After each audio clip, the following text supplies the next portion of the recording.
Great. Tema hari ini adalah taat, tapi kok masalah datang bertubi-tubi. Saat hidup benar, tapi tantangan tak pernah berhenti.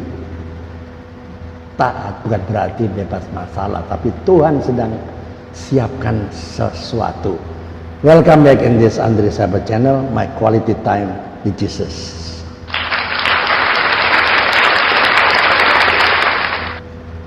Right,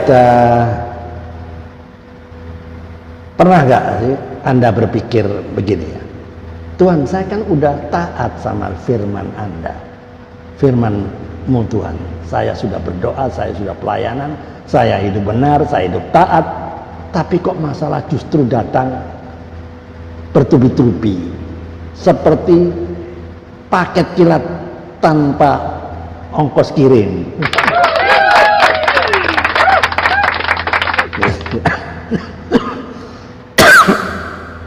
Teman-teman, bukannya hidup itu jadi tenang, malah badai makin kencang. Kalau Anda pernah berpikir begitu, percayalah Anda nggak sendirian, ya. Alah. Banyak orang berpikir taat pada Tuhan itu sama dengan hidup lancar, aman, damai, tanpa masalah. Padahal kenyataannya justru orang yang hidup dalam ketaatan seringkali jadi target badai kehidupan, ya. Nah, masalah bukan tanda Tuhan jauh, enggak. Masalah seringkali tanda Tuhan sedang mengerjakan sesuatu yang besar dalam hidup Anda. Masalah datang bukan karena Tuhan benci, tapi karena Tuhan sedang membentuk kita. Teman-teman, pernah lihat bagaimana seseorang pemanah melepaskan anak panahnya, ya, sebelum anak panah itu terbang maju dengan cepat melesat, ya, pemanah harus menariknya mundur terlebih dahulu.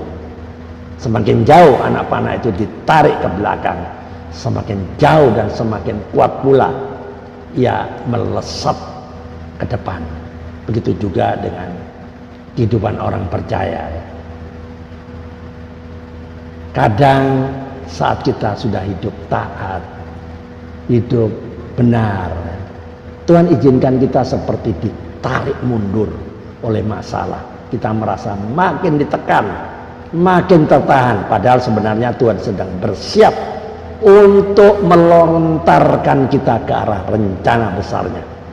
Masalah bukan berarti Tuhan menghukum Anda, bukan. Masalah seringkali cara Tuhan memperkuat dan mempersiapkan Anda semua. Teman-teman yang terkasih, perhatikan saya ke depannya.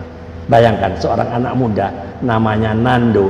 Nando itu taat pada pelayanan, hidupnya lurus, taat, rajin beribadah, tapi tiba-tiba usahanya jatuh, bangkrut, keluarganya terguncang, bahkan kesehatannya drop.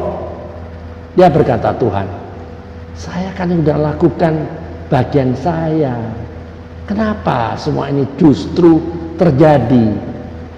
Tapi dalam proses itu justru karakter Nando dibentuk. Ia belajar sabar, belajar percaya, walau keadaan tidak masuk akal, tidak sedang baik-baik saja. Dan justru dari titik terendah itulah Tuhan bukakan jalan yang baru, bahkan lebih besar dari yang Nando bayangkan. Tuhan bukan sedang menghancurkan Nando, Tuhan sedang memposisikan Nando pada yang lebih baik. Kalau kita perhatikan banyak tokoh, ya, di dalam Alkitab mengalami pola ini.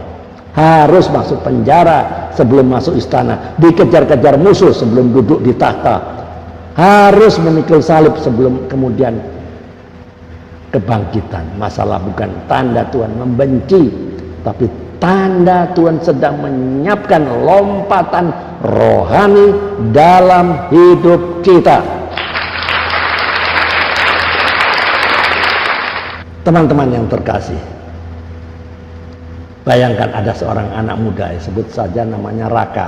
Raka rajin pelayanan, aktif di gereja, hidupnya lurus, tapi satu demi satu masalah datang. Kuliahnya tertunda, orang tua sakit, usaha kecilnya bangkrut. Raka pernah bilang, sempat bilang dia, Tuhan kenapa justru saya yang ngalamin semua ini? Teman-teman saya yang hidup seenaknya malah kelihatannya happy-happy. Anda pernah ada di posisi ini? Tapi Tuhan ternyata sedang mengajar Raka, bukan untuk jadi lemah. Tuhan sedang melatih otot-otot rohaninya seperti atlet yang semakin kuat lewat latihan berat, lewat training center. God never promised a storm-free life, but He promised a storm-proof faith.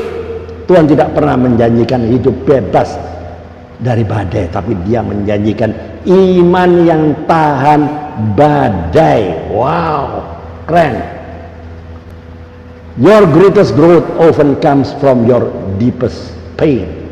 Pertumbuhan terbesar Anda sering muncul dari rasa sakit terdalam Anda. Faith is not tested on calm waters, but in raging storms. Iman tidak diuji di air yang tenang, tapi di tengah badai yang mengamuk. Ingat, Tuhan tidak pernah janji bahwa kita akan hidup tanpa masalah, tapi Tuhan janji akan menyertai kita dalam setiap masalah. Banyak penderitaan yang benar, tapi Tuhan melepaskan dia dari semuanya itu, sebab aku ini mengetahui rancangan-rancangan apa yang ada padaku mengenai kamu. Demikianlah firman Tuhan, yaitu rancangan damai sejahtera dan bukan rancangan kecelakaan, untuk memberikan kepadamu hari depan yang penuh harapan. Ya. Teman-teman yang terkasih, anggaplah sebagai suatu kebahagiaan apabila kamu jatuh dalam berbagai-bagai pencobaan. Tuhan tidak membawa masalah untuk menghancurkan Anda, tapi untuk memperkokoh Anda semua. Jadi pesan moralnya, taat bukan berarti bebas masalah. Masalah bukan akhir, tapi awal dari mujizat. Iman Anda diuji bukan saat semuanya sedang baik-baik saja, tapi saat badai datang. Tuhan tidak pernah meninggalkan Anda sendirian. Perhatian baik-baik, perhatikan saya ke depan ya. Jawab jujur pertanyaan ini. Jawab jujur. Tak, jawab pada diri Anda sendiri. Satu, apakah Anda melihat masalah sebagai ancaman atau kesempatan untuk bertumbuh? Ya. Pertanyaan kedua, apakah Anda percaya Tuhan tetap bekerja saat keadaan saya terasa gelap? Ketiga, masalah apa yang saat ini membuat Anda hampir menyerah? Pertanyaan terakhir, langkah iman apa yang harus Anda ambil hari ini? Teman-teman, coba jawab secara jujur. Amin. Tuhan Yesus yang penuh kasih, kami bersyukur karena Engkau mengingatkan kami bahwa badai bukan tanda Engkau jauh, melainkan tanda Engkau sedang bekerja. Ajar kami untuk tetap percaya walau keadaan kami belum berubah. Berikan kami iman yang teguh, hati yang tidak goyah, dan pengharapan yang tidak pudar. Tuhan, kami serahkan setiap pergumulan pribadi kami di bawah kaki salib-Mu. Jadikan badai kami menjadi kesaksian akan kemuliaan nama-Mu. Dalam nama Tuhan Yesus Kristus kami berdoa dan mengucap syukur. Amin. Ayo, keep on fire, keep on moving. Ayo, mikir. Kalau video ini memberkati Anda, bagikan kepada teman-teman lain, agar orang lain bisa diberkati. Tetap semangat, mikir. Dan Yesus memberkati. Amin.